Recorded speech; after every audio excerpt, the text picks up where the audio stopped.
అందరికీ షలోమ్. ప్రార్థన చేసుకుందాం. మహాగణుడ, మహోన్నతుడ, సర్వాధికారి, సర్వసృష్టికర్త, నిన్న నేడు నిరంతర ఏకరీతిగల తండ్రి, మీ ఘనమైన నామమునకు స్తుతులు స్తోత్రాలు చెల్లించుకుంటున్నాం. వాక్యం ద్వారా మాతో మాట్లాడుచు మమ్మల్ని కుడికి కానీ ఎడమకు కానీ తొట్టిల్లకుండా నీ నీతి న్యాయ మార్గముల వైపు నడిపిస్తూ మమ్మల్ని బలపరుస్తూ మాకు సహాయం చేస్తున్న విధానం బట్టి మీకు వేలాది స్తుతులు స్తోత్రాలు చెల్లించుకుంటూ ఈ మానవులను మా రక్షకుడు విమోచకుడు యెషూవా మెస్సీయ నామమున అడిగి పొందుకుంటున్నాం తండ్రి. ఆమేన్.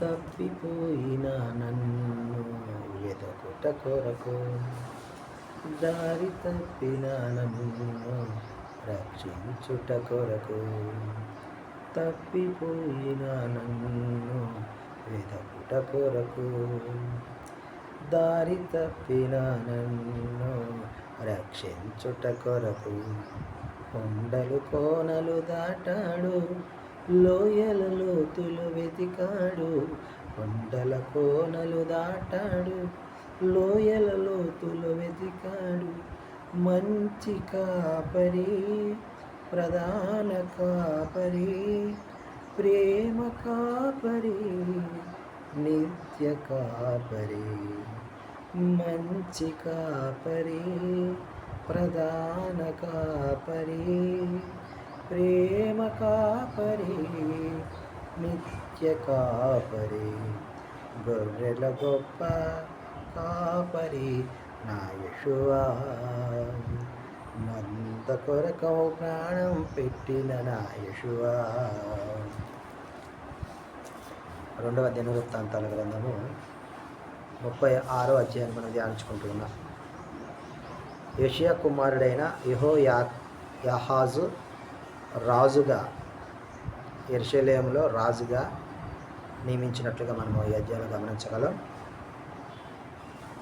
ఆ తర్వాత 3 నెలలు ఏలైన తర్వాత ఐగుప్తు రాజు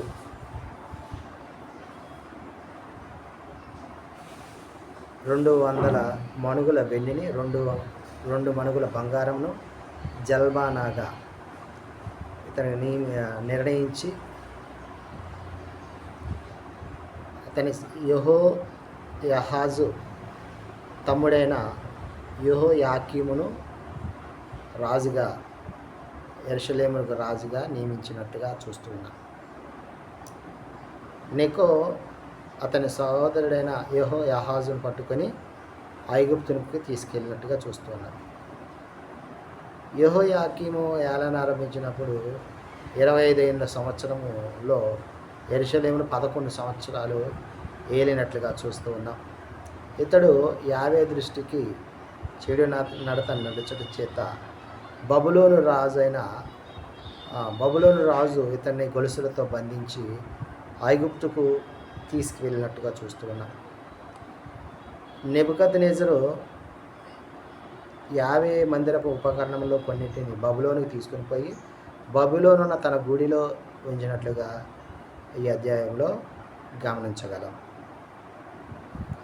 ఆమేన్.